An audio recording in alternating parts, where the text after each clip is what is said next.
Hello, everybody, and welcome back to another episode of the Triboro Podcast. I'm your host, as always, Justin Alonso, and joined on the other side of Discord, Nicholas O'Brien. How you doing, Nicholas O'Brien? I'm doing good. I'm doing swell. Yeah, I don't know the Could be drugs that I'm better. on when I do intros. All of them. All of them. Yes. Oh, But yes, welcome, 50, 50.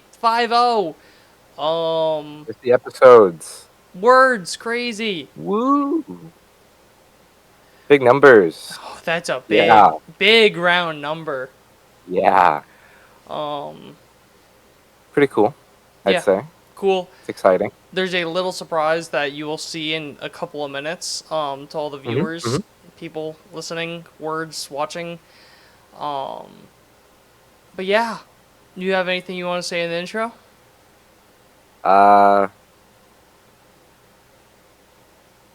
Felt like I did, and then I forgot. He's okay. I had something to bring up. He's broken.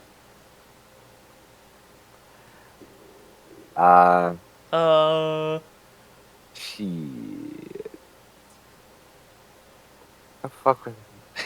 Forget it was. If I forgot it, it wasn't that important. Words of Mrs. O'Brien. All right, let's go right into it then. Into a coins.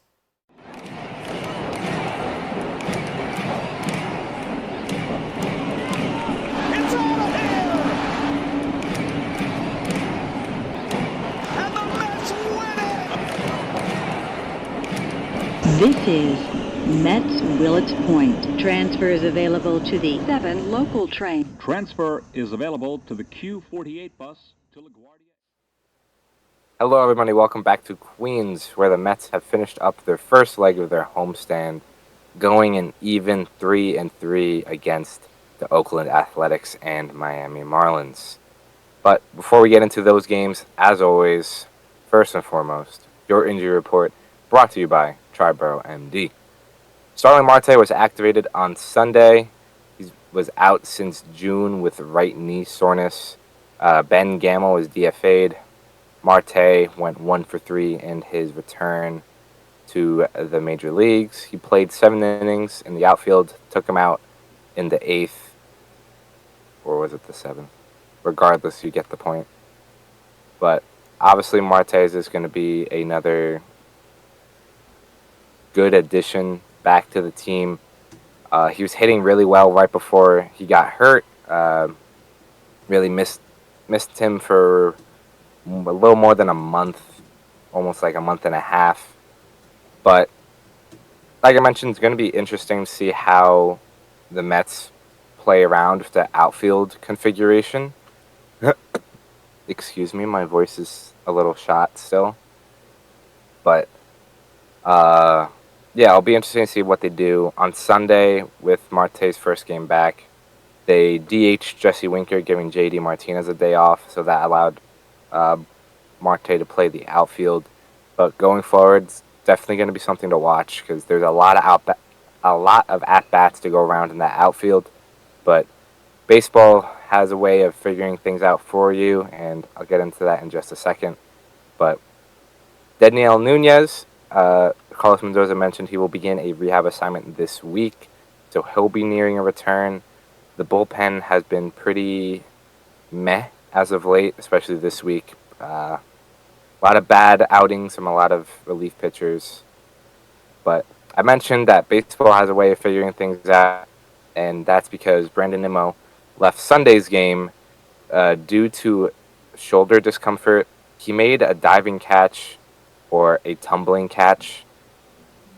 I think it was in the bottom of the 6th, top 7. He's up to bat. First swing, you could tell something's off. He kind of like grimaces. Get it. But he finishes the at bat, but he's taken out promptly in the next inning. He's scheduled for an MRI today on Monday, so I'm sure before game time tonight, Carlos Mendoza will have an update on that. But if Nimmo misses any time, then that's how you figure out your outfield.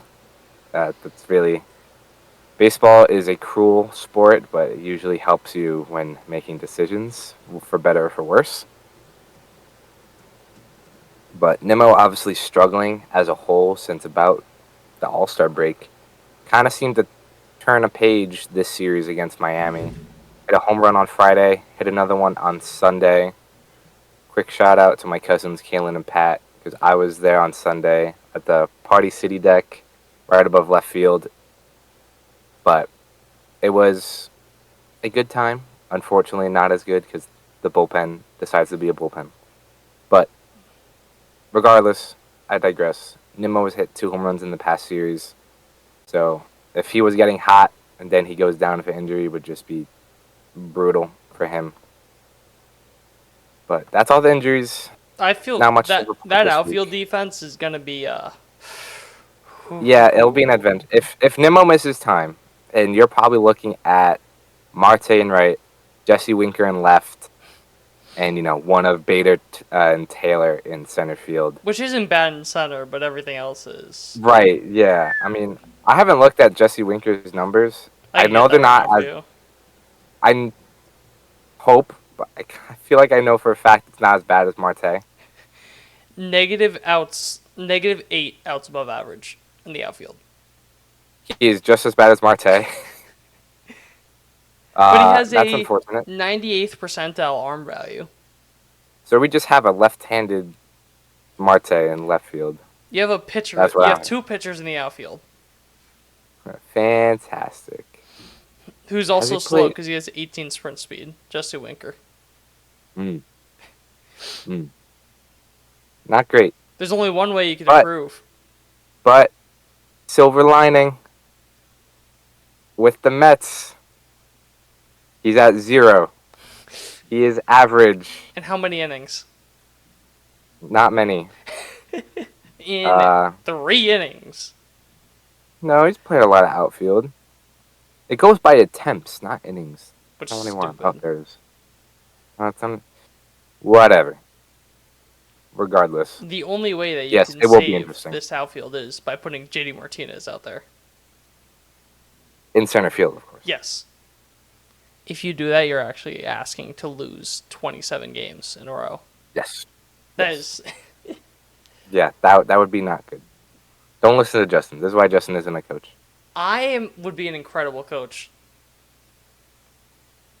I'm just saying Pete Alonso would be behind the dish. Moving on. But, yeah, so that's your injury report. Not much going on this week. Glad to have Marte back. Hopefully Nunez gets back soon enough. Because there's some guys in that bullpen that either need to go or need their role reduced. But we'll get into that a little later. So the Athletic series. The Mets lose 2 out of 3, dropping the series at home against the Athletics. Who I will say, yes, it's the Athletics. Yes, their record isn't great, but they have the 3rd best record in the league since July. So it's not, it's not the White Sox, right? You're playing against guys who kind of know how to hit. Their pitching is a little rough around the edges, but still, you cannot drop a series against the Athletics at home. It was really bad. Paul Blackburn made his first start against the Athletics, which was just a recipe for disaster. Guy facing his former team after getting traded less than a month ago, or about a month ago at this point. Nope, not even. 2 weeks ago, really. 3 weeks almost. But regardless, facing their former team, they know everything. It's always tough when facing your former team because they know your habits, especially the catcher, the Athletics catcher, Shea Langoliers. He knows everything. He's like, it can be as easy as, hey, when he's behind 2-1, he always throws this.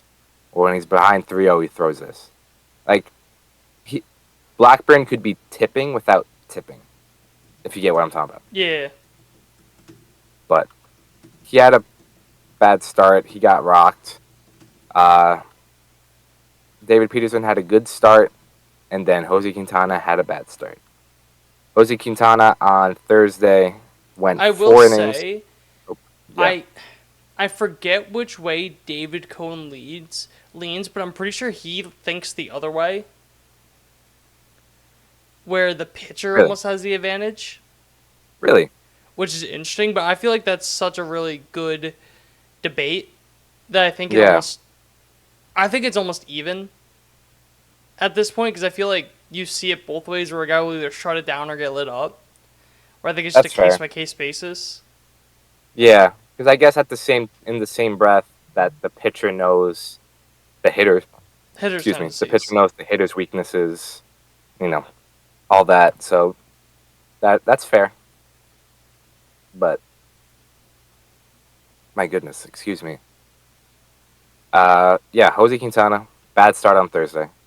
Only lasted 4 innings, gave up 7 hits, four earned runs, 4 walks, and 1 strikeout. He was handed a 5-0 lead and promptly gave up a grand slam in the next inning. And if it wasn't for a perfect relay, would have tied the game in the next inning. Horrible, pathetic. That just cannot happen.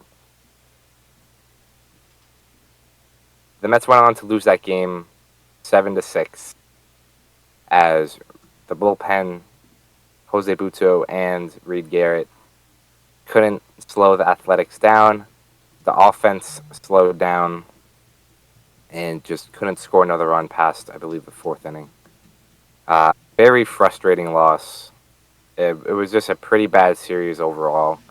You really just can't let that happen. You can't let those games get away, especially when you're in such a tight race for the wild card.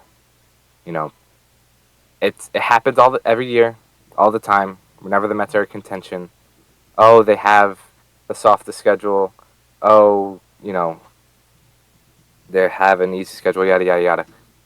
The Mets never take advantage of that. And look, it's Major League Baseball. Each team, deservedly or not, always has a chance of winning. That's the beauty of the game, but you have to take advantage. You have to at least win the series. Sweeping a team is always tough. Doesn't matter the opponent. You Mets couldn't complete the sweep of the Marlins. It happens, but you have to win series, and you cannot drop a series like this against the Athletics, where in the last game you had a 5-0 lead. It should have been an easy win. It should have been a cruise control win, but the pitching, the walks, are costing you games, and it's a little. Excuse me again.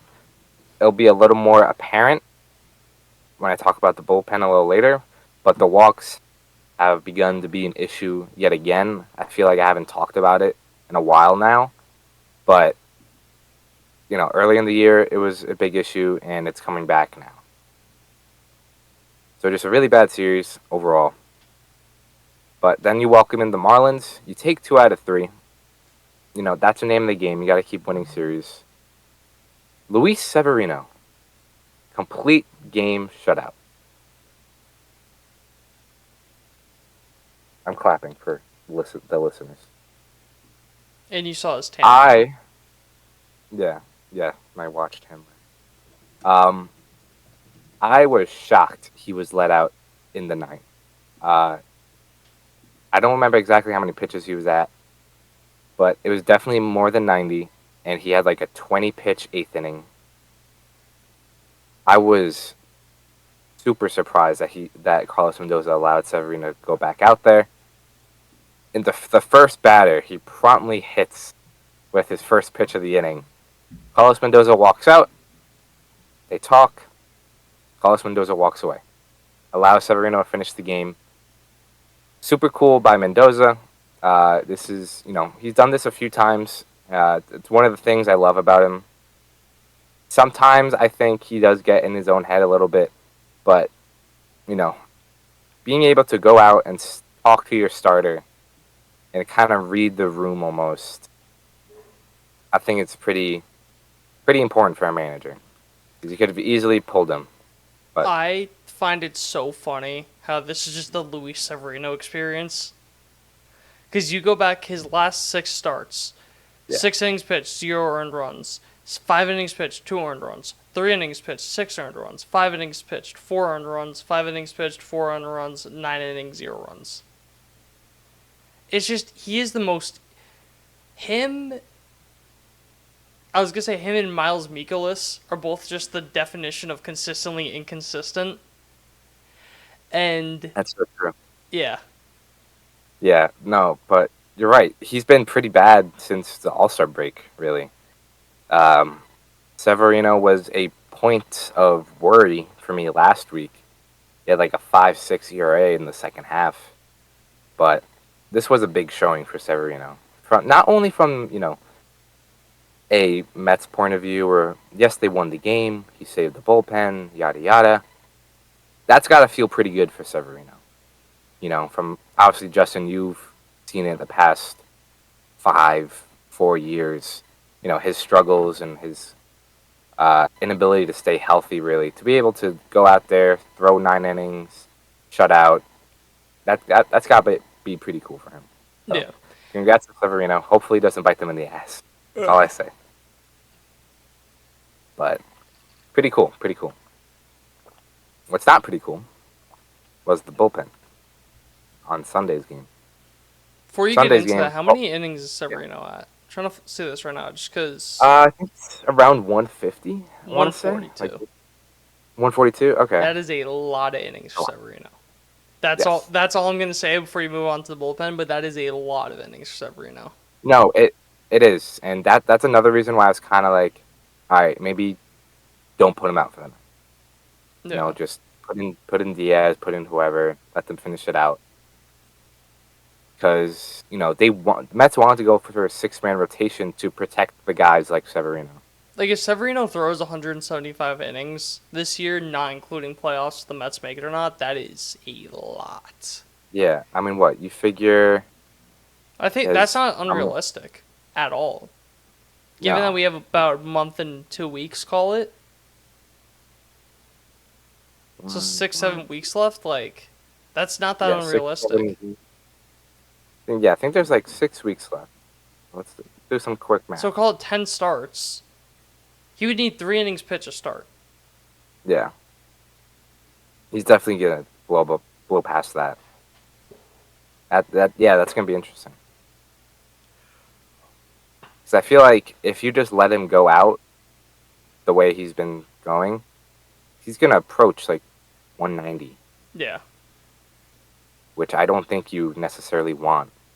If he goes 5 But- innings a start for his next 10 starts, then he's almost at 200. That'd be 192. Right? Like, what do you think they do? Do you think not necessarily shut him down? Because obviously, where the Mets are right now, you can't, and they don't I really don't- have the rotation depth anymore. If he was on a multi-year deal, I would say kind of like work with something there, but on a 1-year deal, I think they run him until he dies. Yeah. They run him until I just don't see anything else from an organizational standpoint. You're trying to make the playoffs. He has no future value, just looking at it pure business sense. So there's no reason not to pitch him until his arm falls off. That's true. Unfortunately true, because obviously, you don't want him to get hurt again. Yeah. But at the same time, you need him, right? Yeah. Like, you need him to pitch to keep you in games and, keep your playoff hopes alive. And as But, much as yeah. if he gets hurt, that'd be the same as not pitching him to the Mets, since he's not going to be next year. Right. So you really don't Fair care enough. about future injury. That if you shut him down, that's the same result that you're getting from him as if he were hurt. Because you shut him Right. down, then you got to build him back up too. Right. So- Yeah. It's going to be really interesting. Christian Scott started throwing. Forgot to mention that. So maybe he's a September option. Maybe. I feel like that's still a long shot. Maybe they go 6-man rotation then if Scott's healthy. But that's going to be something to keep an eye on. And not just Severino, but Manaea was a swingman last year. He hasn't thrown this many innings. Quintana missed a lot of last year. David Peterson missed a lot of last year. Peterson was a hip issue, not his arm, but still throwing a lot of innings after not throwing a lot. But like you mentioned, Justin, the whole arbitrary number of innings limits.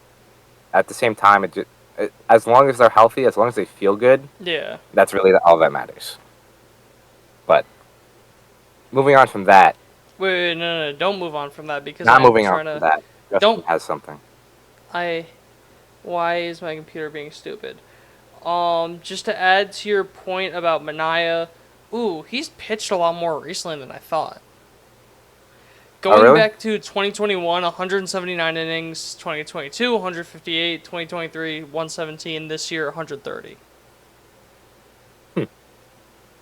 Then for Alright. Jose Quintana, where is innings pitched? 2021, he had 63.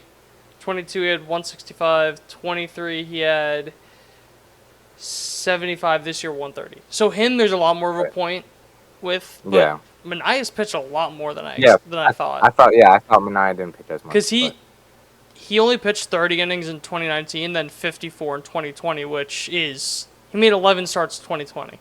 So he played the full season in 2020. Yeah. Right. Interesting. Oh, wait. If I'm looking at I think it's because I don't know if they used him as an opener or what, but he only had 10 games started in 2023, the Giants. Who, Manaea? But he pitched in 37 games. Yeah, he was like a long relief type. Okay. Yeah. Then I think it was like September they used him as a starter again. He was used all over the place last year. Yes, exactly. Is that all you had, Justin? Yeah. I just wanted to add to your point on that. Yeah. Okay. But going back to Sunday's game, Paul Blackburn had a good bounce back start. 6 innings pitched, 1 earned run. But the Mets did end up losing that game 3-2. Majority because of the bullpen, and a majority because of just small mistakes that just added up. Huascar Brazoban came in after Blackburn. He only got 2 outs, allowed a run on a wild pitch. He allowed 3 hits.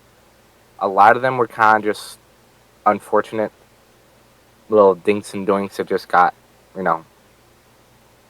dribblers up the infield that can get an out from, little dinks into the outfield, stuff like that. Then the wild pitch just can't happen. I feel like, or at least I've noticed, that Mets catchers as a whole, Alvarez and Torrens, their weaknesses are blocking. I know for a fact Alvarez is one of the worst blocking catchers, but I'm looking at Torrens really quick. Which just is the Aaron Boone philosophy of framing, which I agree with, but... Yeah, Torrens he's in the 17th percentile of blocks above average at -3. And then Alvarez, but to your point, his framing is actually Alvarez average. is 2nd percentile with -11, but 80th percentile in framing.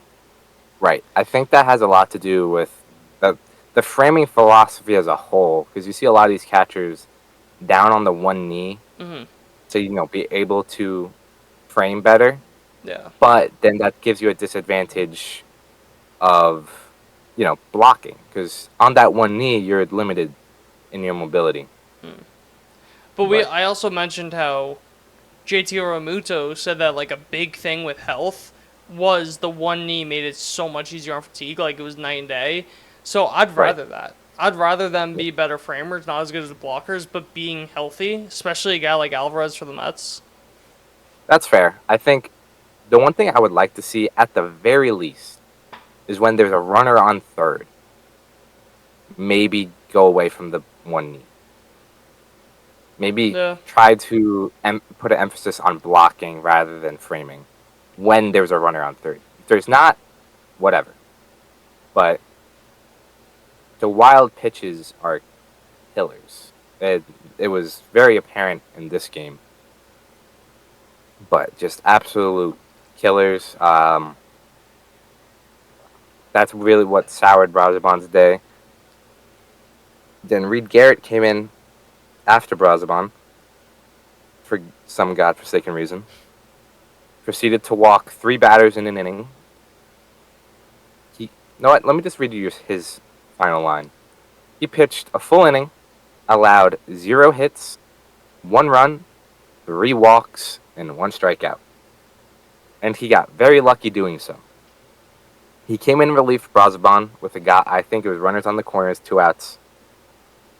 Nimmo made his tumbling catch that ended up hurting him to save a run.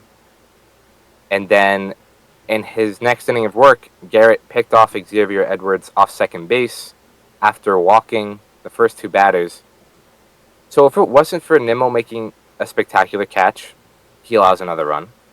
If it's not for him picking off Edwards at second, he walks the bases loaded.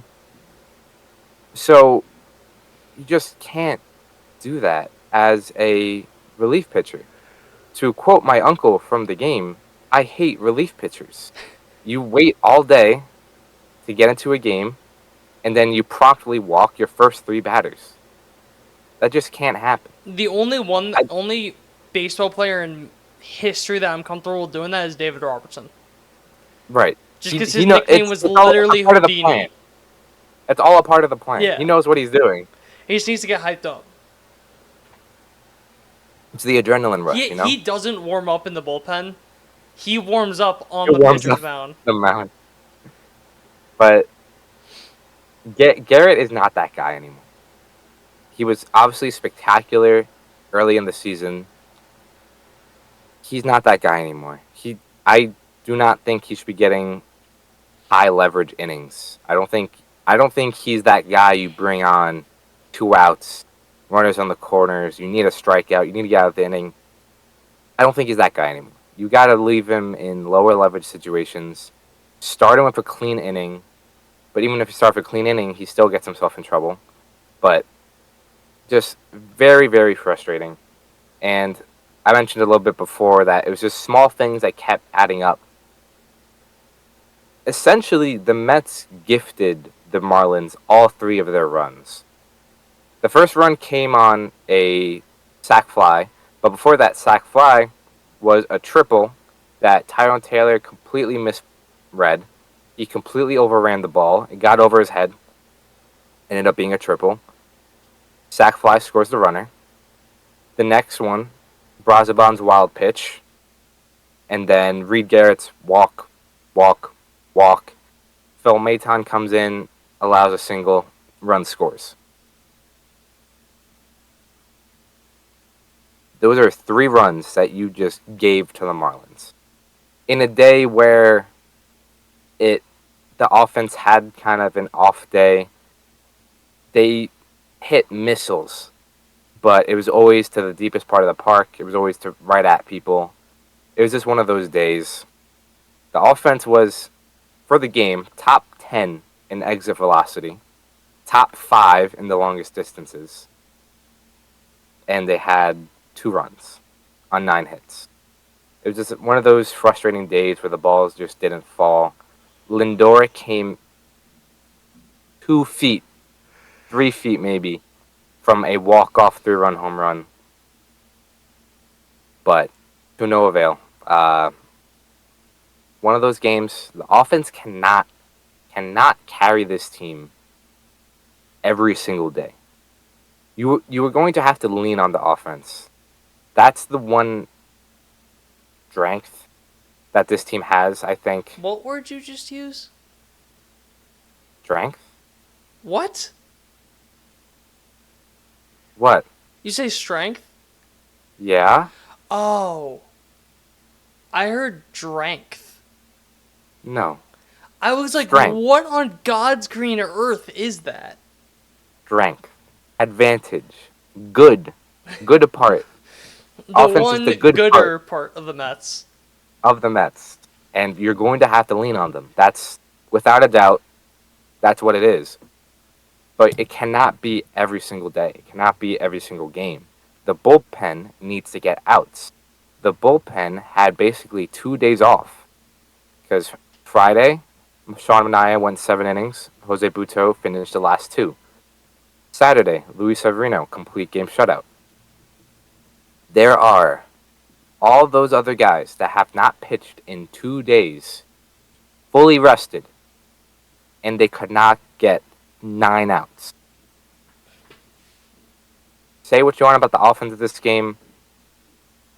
There's one more aspect I'm going to talk about in a second, but I put this game purely on the bullpen because you are fully rested. You just need 3 innings, and you still can't do that. And for some reason, Edwin Diaz wasn't used at all this game, which is also mind-boggling. But, Justin, I'm going to paint you a picture. Not sure if you saw this. In the bottom of the 9th, the Mets get the first 2 runners on. No outs. Jeff McNeil is up. Carlos Mendoza, How many are you down? down 1. Okay. You're down 1. It's a 3-2 score right now. First 2 runners on. Jeff McNeil's up. Where Carlos is he Mendoza. batting in the order? 9th. So next would be Lindor. Okay. So call it next 3. It's McNeil, Lindor, Vientos. Okay. All right. Carlos Mendoza puts on a bunt.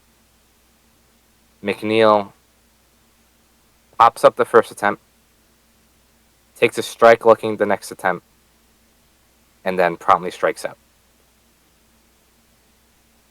Do you hate, or would you put on that bunt play with Jeff McNeil? I don't hate it. Personally, I wouldn't. Because I just think that he's been arguably your best hitter since the All-Star break. Which is crazy to say. And I feel like he's always a guy that comes up in clutch moments. I could be wrong on that. Correct me if I'm wrong. But I would rather him... I don't hate the first pitch bunt attempt. I'll say that. But, like, obviously he didn't bunt for the rest of the bat. And it kind of just did set him up for failure. But regardless, you going down 0-1 shouldn't make you strike out on 3 pitches. Like, yeah, like, the bunt attempt, say what you want about that. I don't hate it. Probably was the right play. But you also could have gotten a much more competitive at-bat from him. Yeah, definitely. Like, and in the same breath as I disagree with the bunt being put on, in the same breath, it's also on McNeil for not getting the bunt down. Yeah. For a guy that's been so... Obviously, he's kind of changed his approach in the past month or so. But for a guy who was a contact-oriented player, to not be able to get the bunt down is pretty frustrating. And I also think McNeil is better at drag bunting rather than, regular set up the bunt and go. So I think maybe a drag bunt would have been the play instead, because he seems to get that down more so than a regular bunt.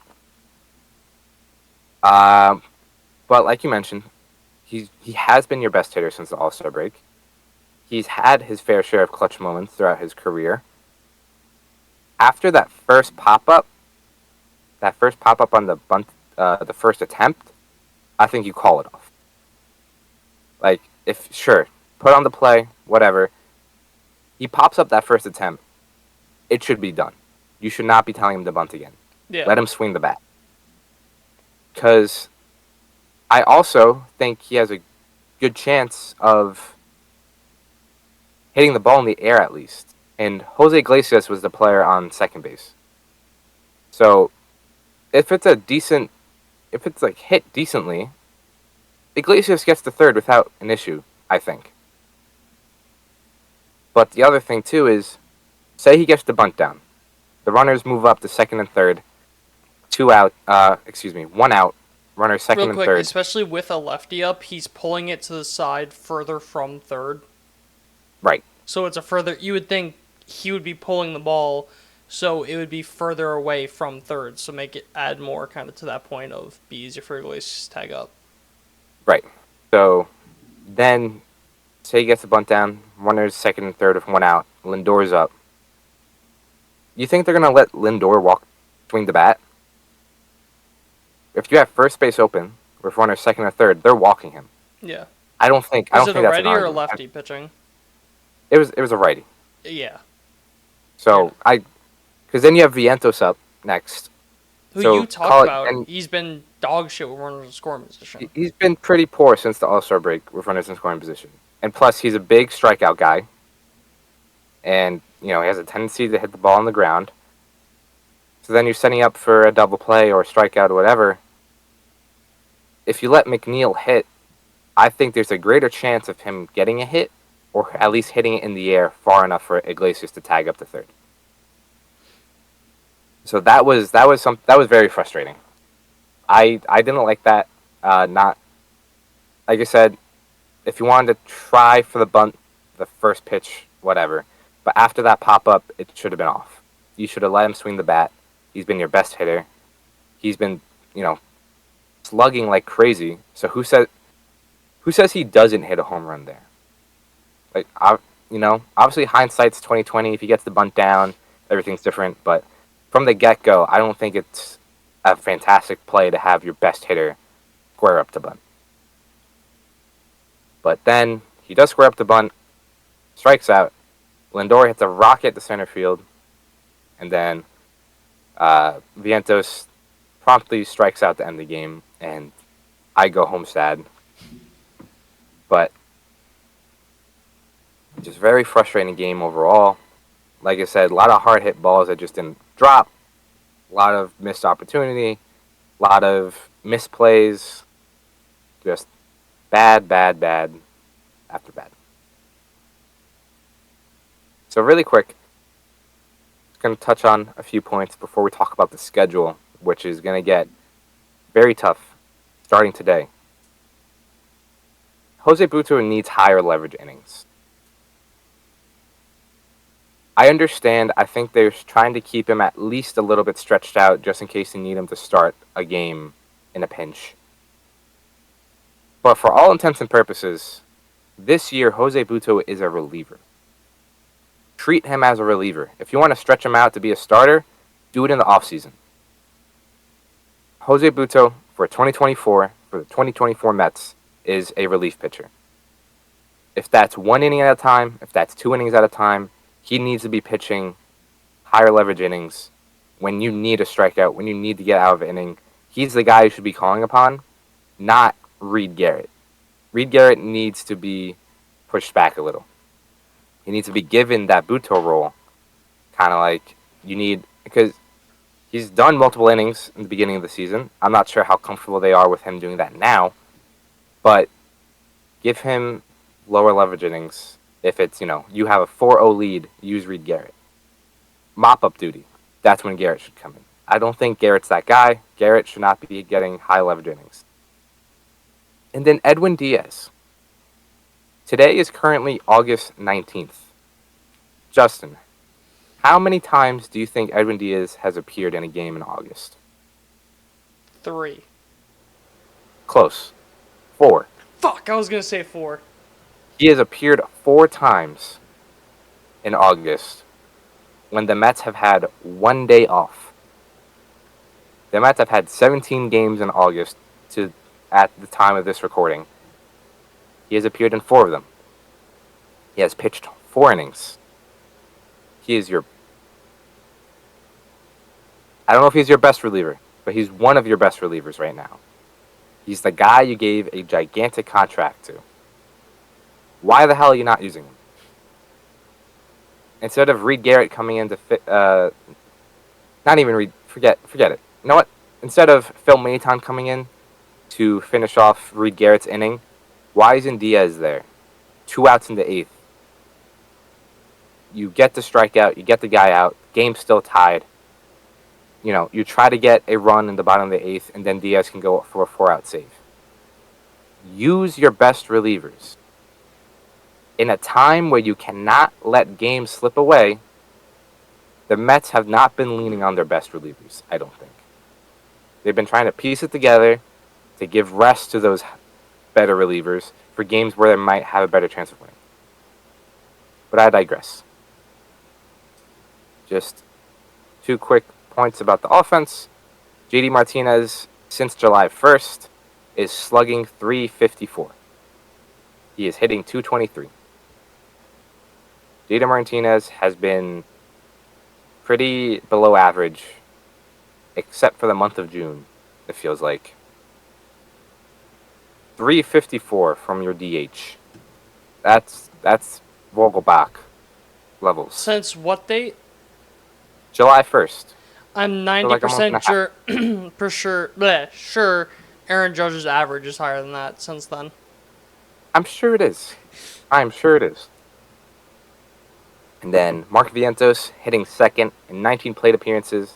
He's hitting 353 with a 220 WRC plus. Small sample size, but seems to be working so far. Offense had a better week in general. They scored 4+ runs in 5 out of 6 games, 5+ runs in 3 games. But, like I mentioned, toughest part of the schedule, it's the make or break part of the schedule now. Starts tonight with a 3-game set against the Orioles. Then it's the West Coast trip, 4 against the Padres, 3 against the Diamondbacks. The Mets are 2 games behind the Braves in the wildcard standings for that final wildcard spot. If the Mets have another bad week, if we come on the show next week and the Mets have a 500 or worse week, I think it's going to be a lot tougher to see this team making the playoffs. The Orioles are a good team, but Justin, I think you can attest to this. They are a beatable team. Now, I'm not coming out here and saying the Mets are going to sweep, but a series win isn't like unheard of. Like, you can't. It's not as difficult as it may seem. Yeah. You're talking about bullpen trouble for the Mets. Woohoo! When it comes to the Orioles. Right.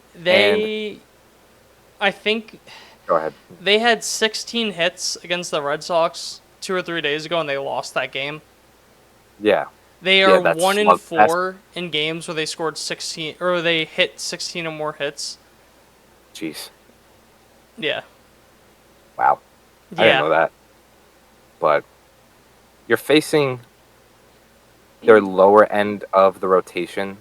The best pitcher you're facing is Zach Eflin. You're facing Trevor Rogers tonight, who's been abysmal since the trade over to the Orioles, who the Mets have faced before, obviously in Miami. Dean Kramer is having a solid season. I wouldn't even say solid. Is it? I thought it was better than. He has a 4.5 ERA. That's solid. He's like what? Their 4th. That's fine. Yeah. And then Zach Eflin, who obviously has been pretty good since the trade. You have. I already forgot the pitching matchups. I'm so sorry. It's Trevor Rogers versus David Peterson, Dean Kramer versus Quintana, Zach Eflin versus Sean Manaea. Yeah. So I like the Peterson and Manaea games. Quintana, who the fuck knows what you're gonna get. Peterson's been really solid. Just got to cut down on the walks. I think it's going to come down to the pitching this series against the Orioles. The offense has looked better as late. They got Marte back. You know, the pitching just needs to keep him in the game. I think the offense can do some damage against some of these pitchers. Like you said, the bullpen has been pretty rough, a rough go of it for the Orioles. So if you get the starters out early, try to knock around that bullpen. It's a winnable series, but the Mets got to prove that they can hang around with these teams. Yeah, I think throwing 3 lefties honestly helps a lot more than it hurts, because the only real guys that they had to hit lefties were Austin Hayes and Anthony Santander. Hayes is with Philly now, and Santander is obviously one of the most underrated power bats in all of baseball. I think he's second in MLB in home runs, or second in the AL. But I low-key feel like this series would have been better in Baltimore for the Mets, just because you have 3 lefties and that ballpark is built on lefty pitching. That's fair. Because that gigantic left field wall. Yeah. But you're right. Some of their better hitters, Gunnar Henderson, lefty. Rutschman, switch hitter, who's a significantly better lefty. He is? Okay. So, you got that. At least it feels that way. Is Jackson Holiday, playing regularly? I know he's I know he's lefty. been hot. I'm pretty sure he is. Yeah. So, again, it's a winnable series. The Mets have a tendency to play down to their competition. This is a time where they need to play up. Again, if they have a bad stretch this week, playoff hopes are going to be hanging on by a thread.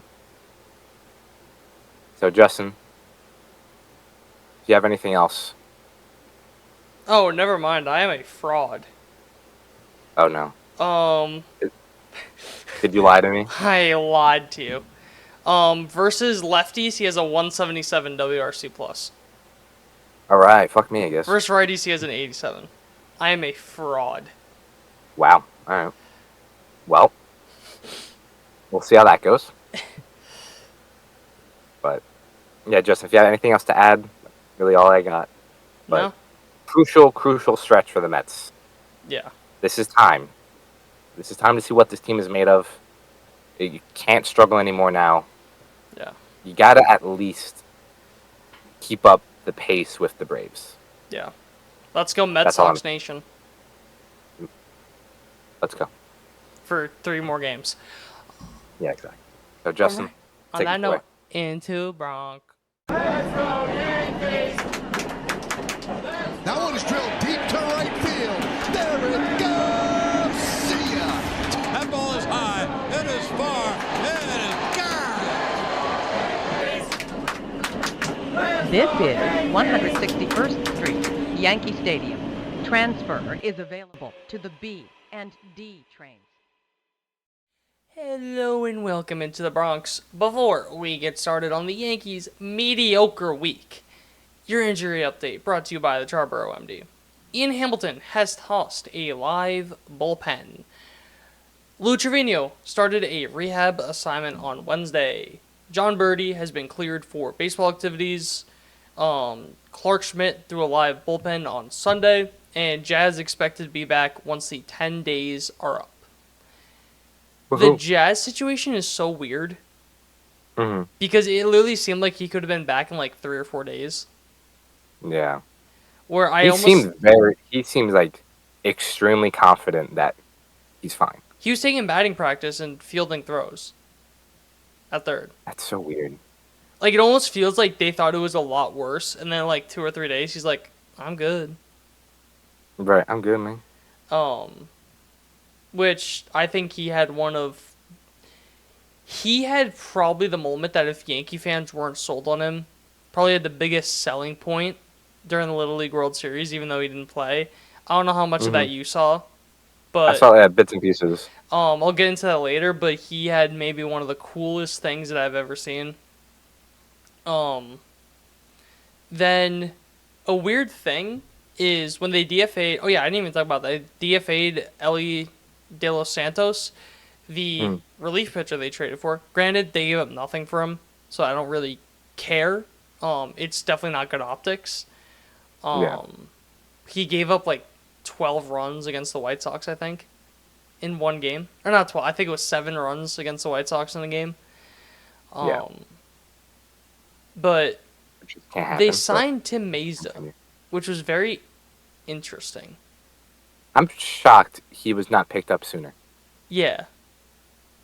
Well, you know he has a special place in Yankee lore, right? Does he? Yeah.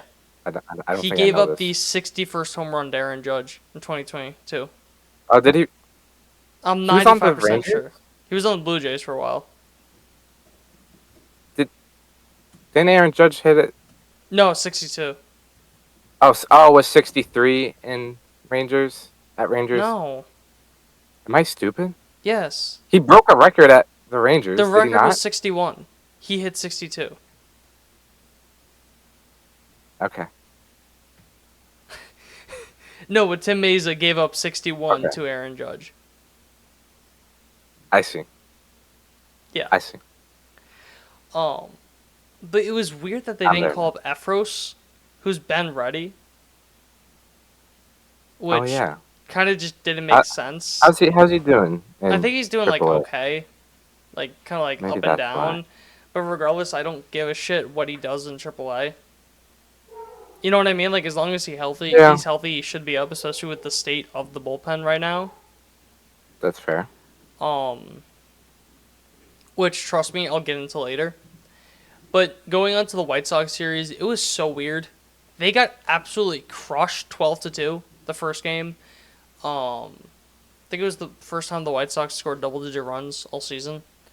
That sounds right. I know it was definitely the first time they scored 12 runs. I think it was also the first time they scored double-digit runs.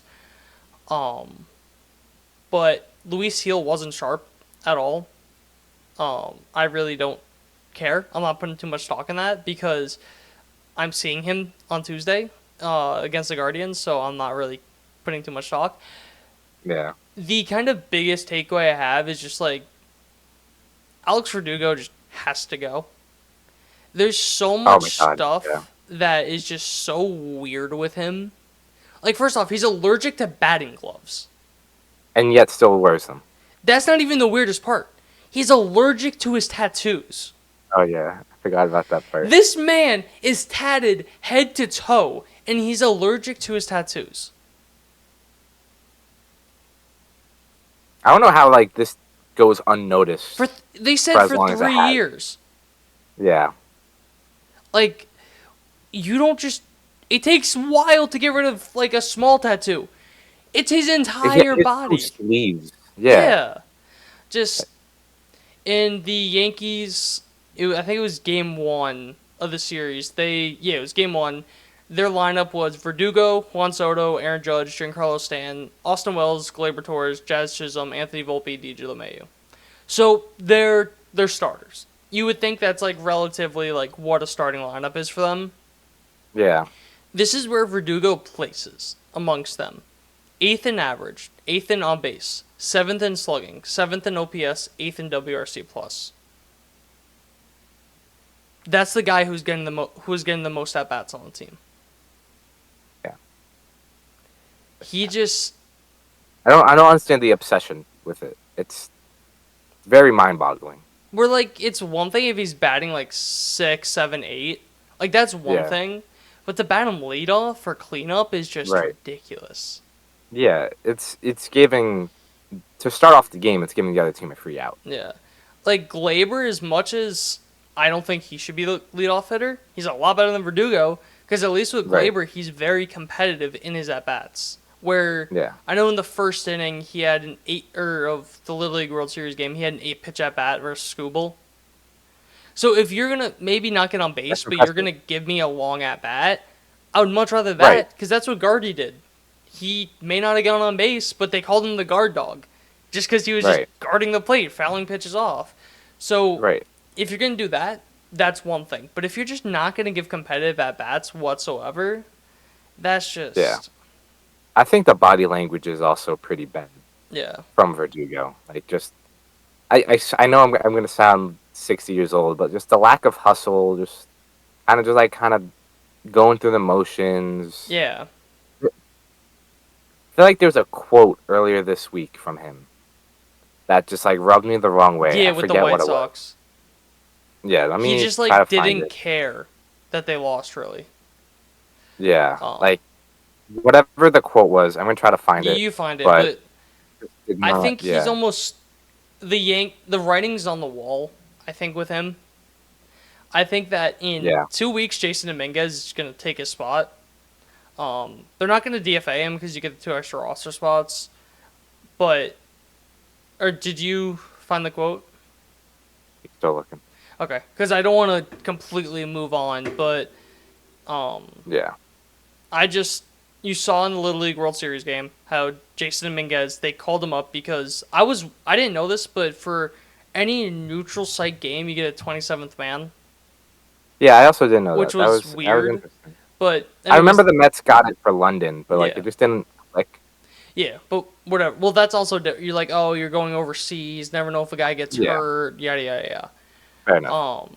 But yeah, he didn't do well. You can make an argument that Dominguez lost some of the game with the hesitation on a throw, which obviously sucks, but I don't really care.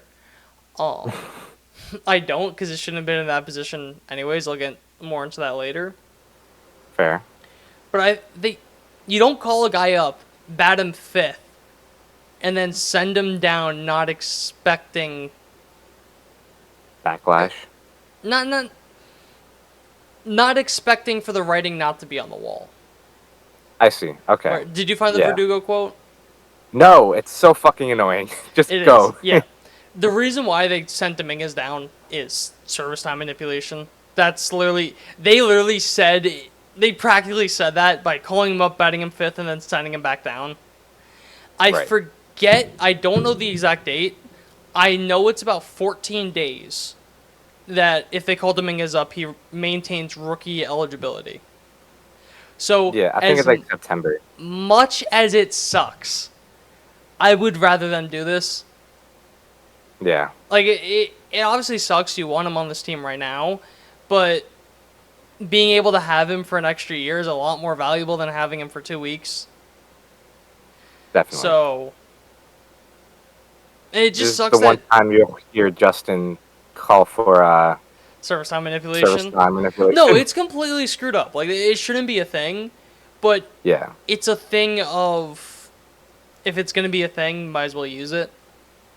Yeah. Almost like how we were talking with Severino, where, like, it's a business at the end of the day. From a pure business standpoint, 1 extra year of Dominguez in his prime is a lot more valuable than 2 weeks when it's the beginning of his career. Yeah, no, exactly. How have you not found it?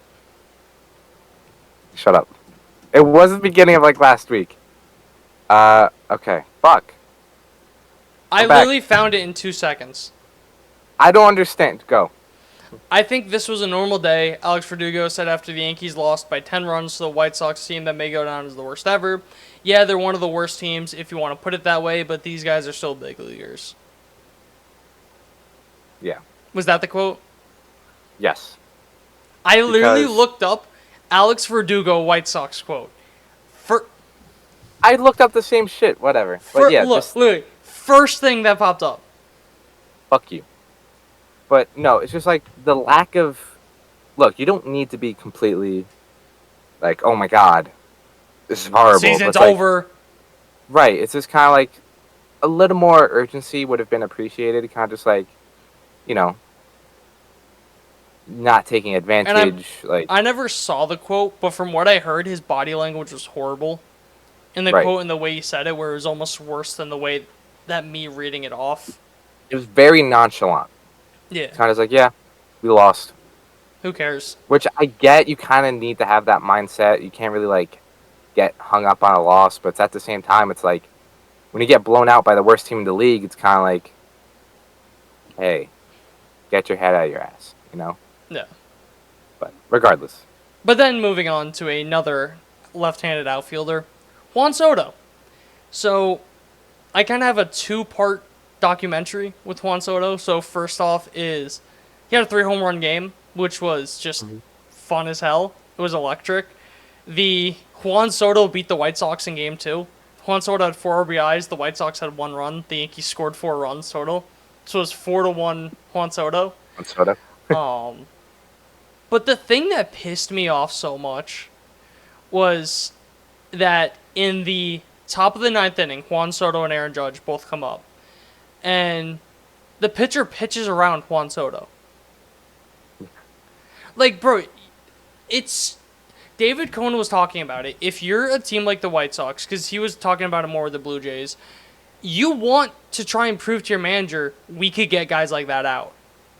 You want to try... You're auditioning. So, to show that you're scared of guys, I feel like is such a bad way to audition. Right. Because, I mean, these pitches weren't even competitive. Yeah. Like, Juan Soto literally swung out of his shoes on pitches that were 10 feet in the dirt because he wanted a 4th home run. And he ended up walking still.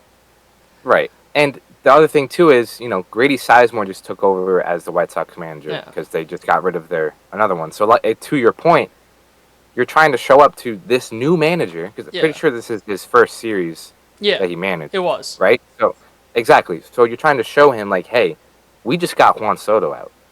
You know, like, after him hitting, you know, 3 home runs. 3 home runs, we just got him out. Like, we can do this. It's possible. Yeah. But it's like, you know what? I'm just gonna push him to. Nah, I'm It's good. just I want to face Aaron Judge instead. who they like. It literally was a thing of Juan Soto was up 3-0, and there was he literally swung out of his shoes and then had like the big grin on his face. Because Right. you could tell he was literally thinking, I'm swinging no matter what. I don't care about this at bat. I want a 4th home run. Right. But talking about another time of the White Sox being a pussy against Juan Soto. So the next game, it was the top, I think it was like the 9th inning. They intentionally walked Juan Soto to get to Aaron Judge. And Aaron Judge immediately hits an absolute moonshot for his 300th career home run. That may be the first and only time that a team intentionally walks Juan Soto to pitch to Aaron Judge. Right. Like, Never- that doesn't make was... sense. I don't care if it's a big game, it's far away. That is so unimaginably stupid to me. What makes you think that's a good idea? Huh. Look, it's tough to face both, but I'd it's much pick your rather take poison. my chances with Soto and then intentionally walk Judge. Exactly. Look what the Mets did the entire Subway Series. It's- You know, you try to pitch around Soto, not necessarily giving him like a bunch to hit. They then you walked just Soto don't and Judge pitch. in every at-bat. Right. Like, It's that simple, guys. No, but just... Funny.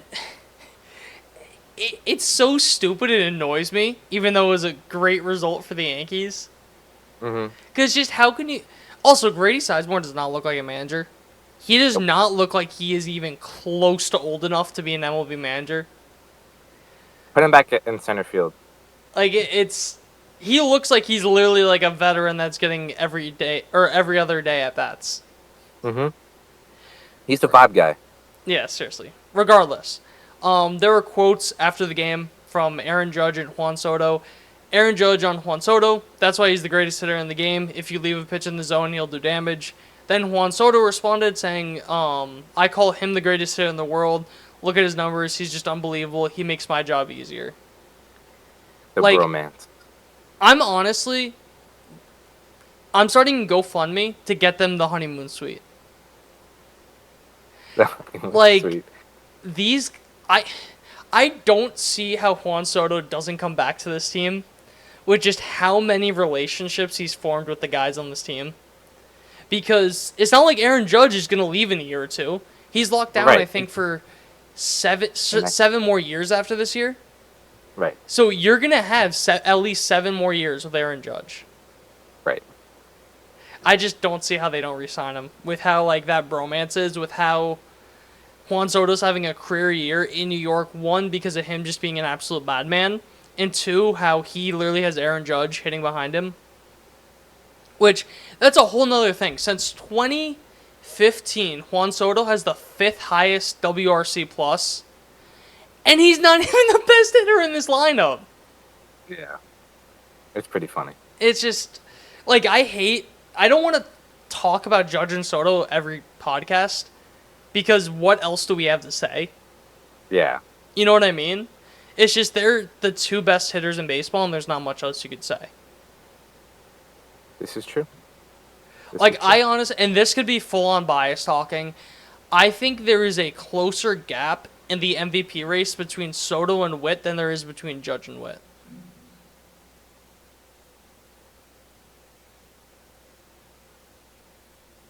I would respectfully disagree. But it's close. Witt and Soto are close. Witt and Judge are close. I But wouldn't that's what I necessarily mean. call Judge and Soto close. But what I'm saying is I think Judge is here. I think Witt's, like, here. But I think Soto's, like, here. So just, I guess. I'm going to throw out arbitrary numbers when I say this. These Yes. numbers mean nothing, but it's just like a perspective thing. I think that Judge is, say, 10 away from Witt, but I think Right. Soto is, like, 7 away from Witt. I see. I suppose. You know what I can mean? see that. I can see that, yes. Yeah, MVP pick. Yeah, That's all I had on the White Sox series. They won 2 out of 3. They're the weirdest team. They just don't play well against teams under 500. And you kind of saw that against the Tigers, too, where they lost 2 out of 3. I'm not even going to talk about the first 2 games. Cole was really good. They ended up winning that game. Do I have his stat line? I don't, but he did really well. But I really just want to talk about the Little League World Series game. Just because that was kind of like the big game, which I liked how low-key it was. Where I think the attendance was only 2,500. But it felt like kind of like a fun, like no-pressure game, if that makes any sense. Yeah. But the big takeaway I had from this was just Jazz Chisholm. There were a couple of things that happened. One where, first off, the Yankees were signing autographs for like an hour and a half in the, in the parking lot. But Jazz, he ended up like getting in a line, and I don't know what team it was, but one of the teams started signing autographs, and the first guy on the team said like, yo, my friend, he's like, or one of my teammates, he's like your biggest fan on the planet, whatever. So he gets down like signing autograph, and the last kid, he's like, yo, you're like I'm your biggest fan. He's like, yeah, your teammate told me about it, whatever, da-da-da. And they ended up getting talking, and Jazz told them like, hey, look, if you need any gear for the baseball season, I'll buy everything for you. And he gave him his phone number, and he said, literally, you need something, call me. That's crazy. I didn't know that. That's so cool. And then fast forward to the game. In the 3rd inning, he went in the booth. They interviewed him, which I also like that too. How they were kind of in the stands. Yeah, that was cool. I saw that. That was cool. But he was, up until like the 8th inning, he was in the stands talking to a different team and sitting with them, which was just so nice to see. Yeah.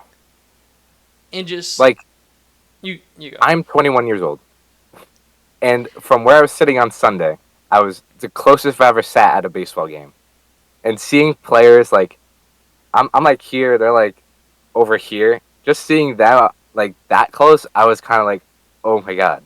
Yeah. But to be like one of these kids, like genuinely talking to a player, and for the kid that got Jazz's number,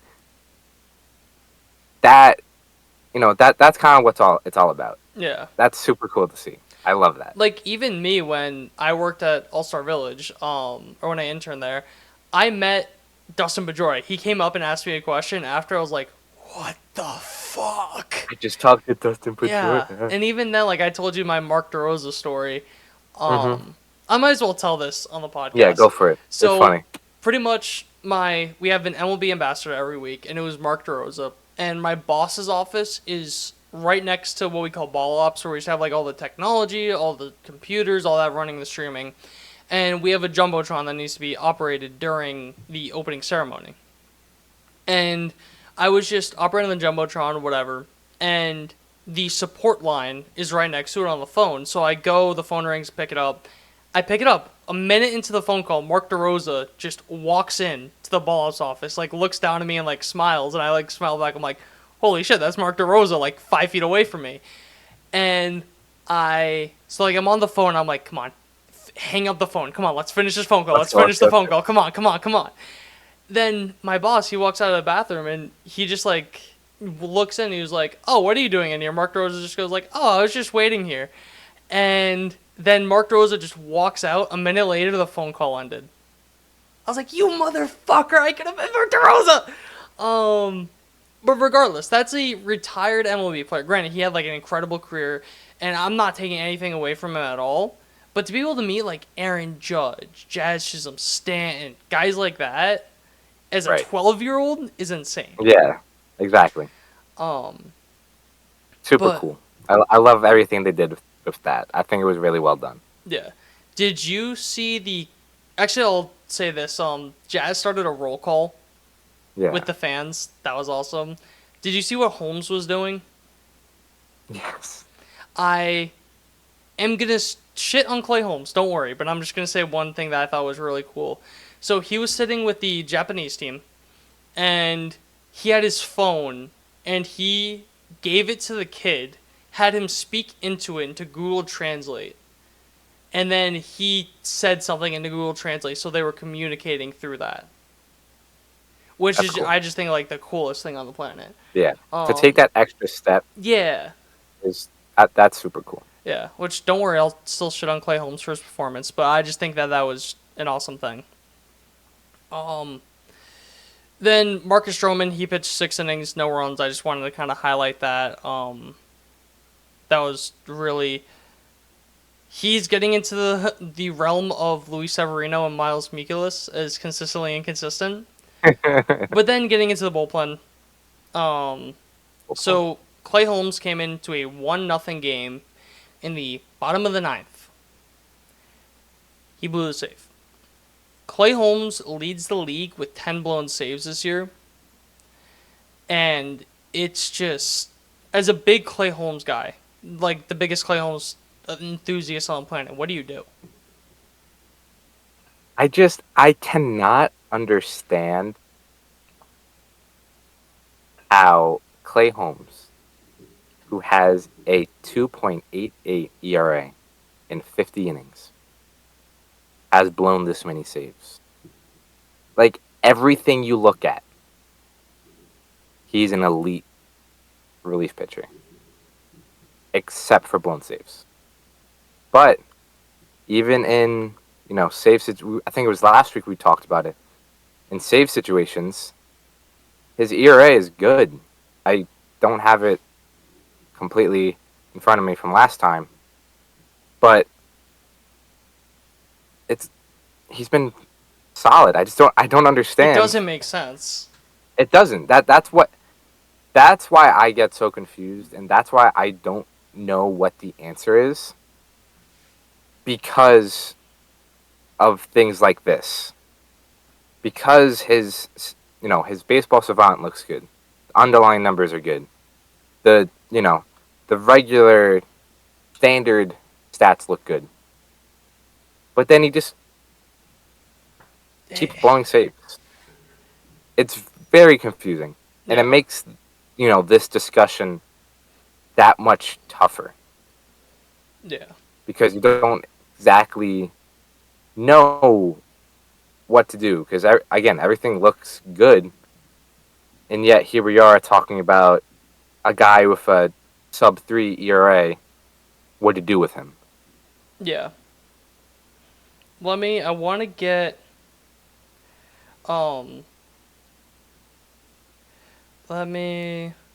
found it again, by the way. What? In save situations, Clay Holmes has a 3.09 ERA. Non-save situations, a 2.4. Yeah. So I just wanted to give a shout out to good old friend Andrew Mendez. Just because we were talking about it in a group chat. So he said that his take on Clay Holmes would be he's a really good 8th inning guy that can also come into the game whenever you need a ground ball, but he's not meant for the closer role. But it sucks because he's the closer and there's no better option than him right now, which I think kind of encapsulates it perfectly. right, I think that kind of answers our own question. So Because, yeah, exactly. Say you don't want Clay Holmes closing out games. Who's doing it? Because the guy that I thought could be the closer was Mark Leiter Jr. He has a 6.48 ERA with the Yankees in 10 games. Yeah. I think the thing that's a lot more shocking, he has not had a 1-2-3 inning. Really? In 10 games. Yeah, That's very bad. Yeah, I loved the trade, but, relievers are just so finicky. Yeah. You know, I don't even know that's what a it tough is one with to him swallow either. because I think Leiter was supposed to be your 8th inning guy, and now you can't necessarily trust him. Mm-hmm. Yeah, it's tough. I think you just got to ride it out with Clay. Yeah. You know. The only other guy that I see like an argument for is Tommy Kahnle. Because since June 12th, he has a .75 ERA in 24 innings. The only thing 18 hits, 10 walks. So in 24 innings, he has 28 base runners. Right. So it's like, is that just more the same? And do you see it when he gets into like inherited runners? It's not good. Oh, really? Yeah.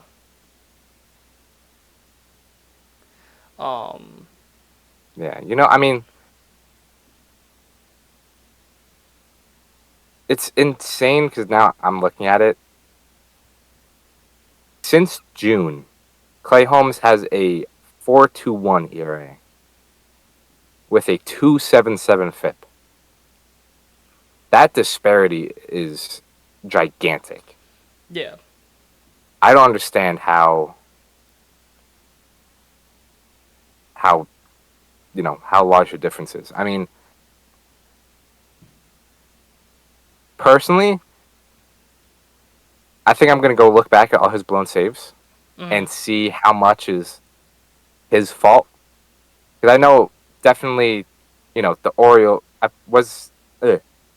the Orioles game before the break where Verdugo just completely It was botched the Verdugo play. and Volpe. He got 5 Right. outs.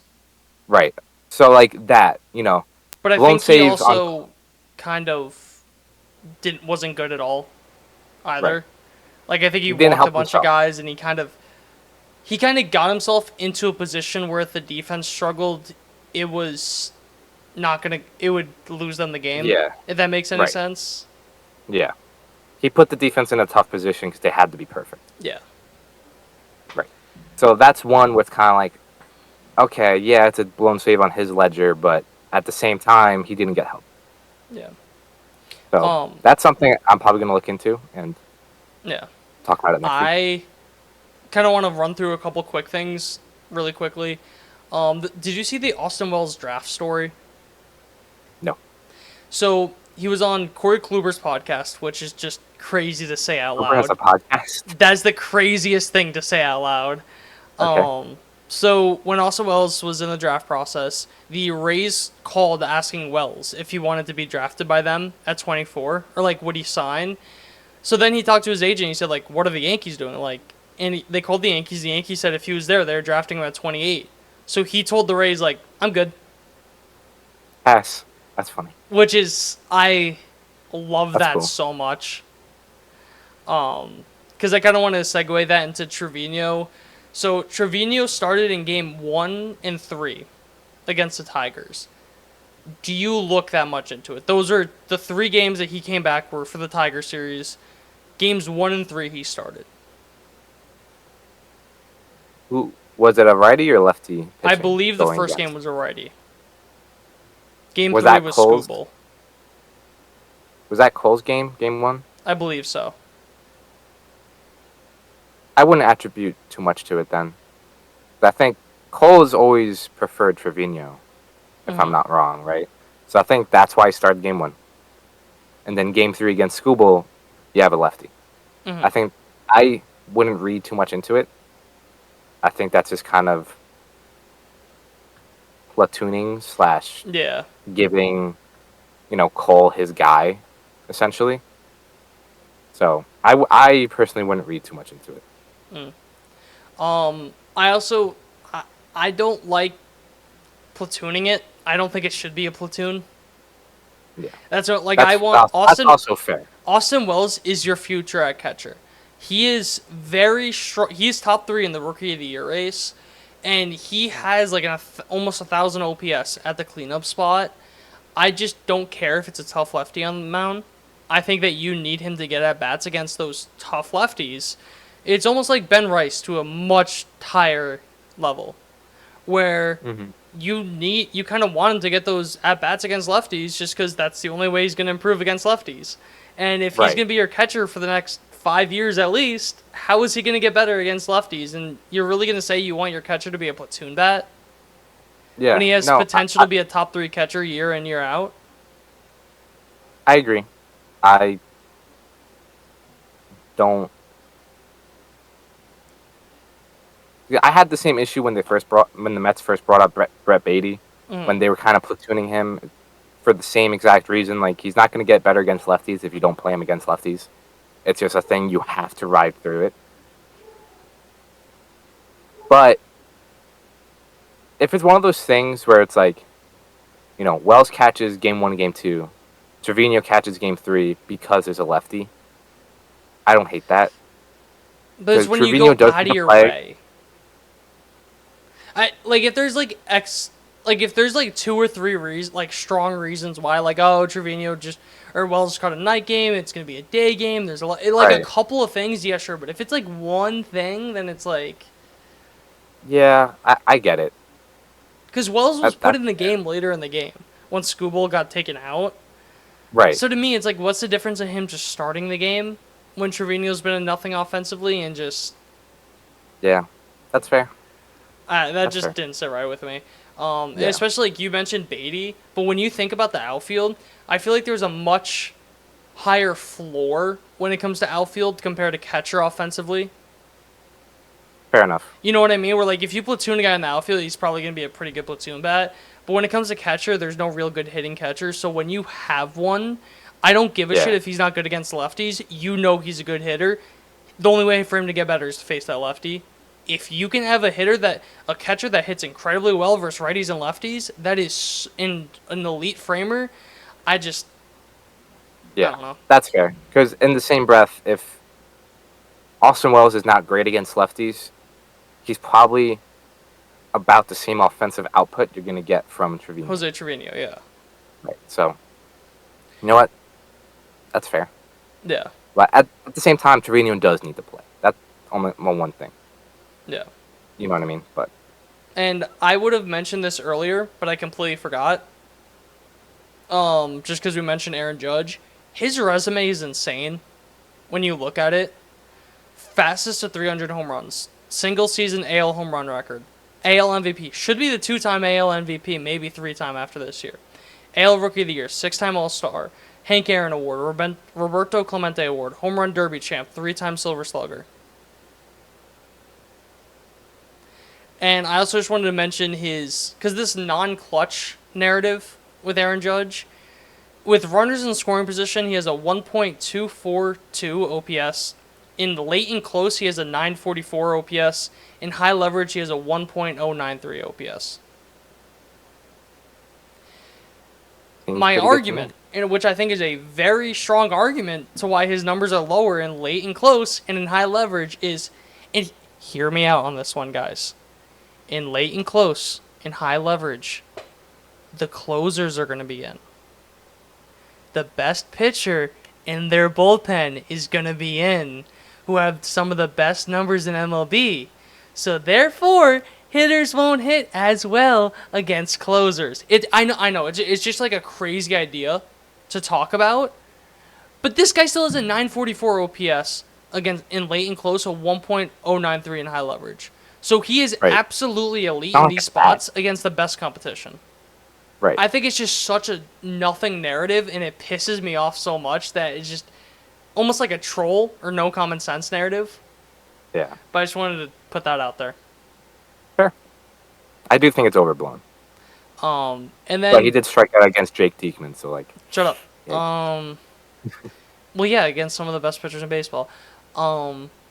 So then one very last thing I just want to mention about Garrett Cole is versus the Mets in 9.2 innings, he has 12 earned runs, 7 home runs for an 11.17 ERA.